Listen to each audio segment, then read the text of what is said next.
I think it's not just an economic issue. I think it's a moral issue. I think it's frankly not moral for my generation to keep spending massively more than we take in, knowing those burdens are going to be passed on to the next generation. And they're going to be paying the interest and the principal all their lives. And the amount of debt we're adding at $1 trillion a year is simply not moral. So how do we deal with it? Well, mathematically, there are three ways that you can cut a deficit. One, of course, is to raise taxes. Number two is to cut spending. And number three is to grow the economy. Because if more people work in a growing economy, they're paying taxes, and you can get the job done that way. The president would prefer raising taxes. I understand. The problem with raising taxes is that it slows down the rate of growth, and you can never quite get the job done. I want to lower spending and encourage economic growth at the same time. What things would I cut from spending? Well, first of all, I will eliminate all programs by this test if they don't pass it. Is the program so critical it's worth borrowing money from China to pay for it? And if not, I'll get rid of it. Obamacare is on my list. I apologize, Mr. President. I use that term with all respect, by the way. Good. Okay, good. So I'll get rid of that. I'm sorry, Jim. I'm going to stop the subsidy to PBS.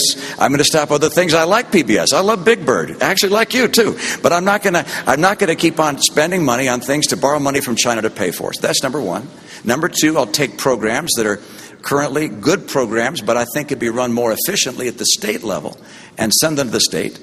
Number three, I'll make government more efficient. I'm going to cut back the number of employees, combine some agencies and departments. My cutbacks will be done through attrition, by the way.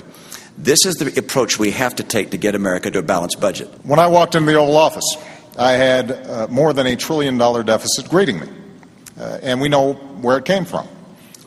2 wars that were paid for on a credit card, 2 tax cuts that were not paid for, and a whole bunch of programs that were not paid for, and then a massive economic crisis.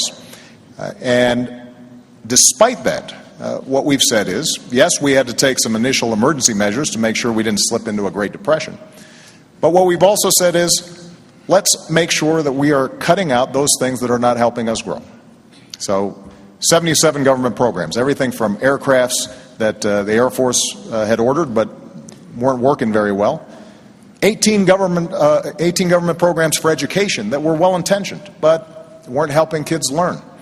We went after medical fraud in Medicare and Medicaid very aggressively, more aggressively than ever before, and have saved tens of billions of dollars, $50 billion of waste taken out of the system. And I worked with Democrats and Republicans to cut $1 trillion out of our discretionary domestic budget. That's the largest cut in the discretionary domestic budget since Dwight Eisenhower. Now, we all know that we've got to do more.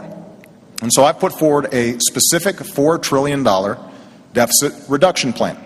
It's on a website. You can look at all the numbers, what cuts we make and what revenue we raise.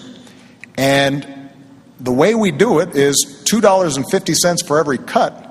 We ask for $1 of additional revenue, paid for, as I indicated earlier, by asking those of us who have done very well in this country to contribute a little bit more to reduce the deficit.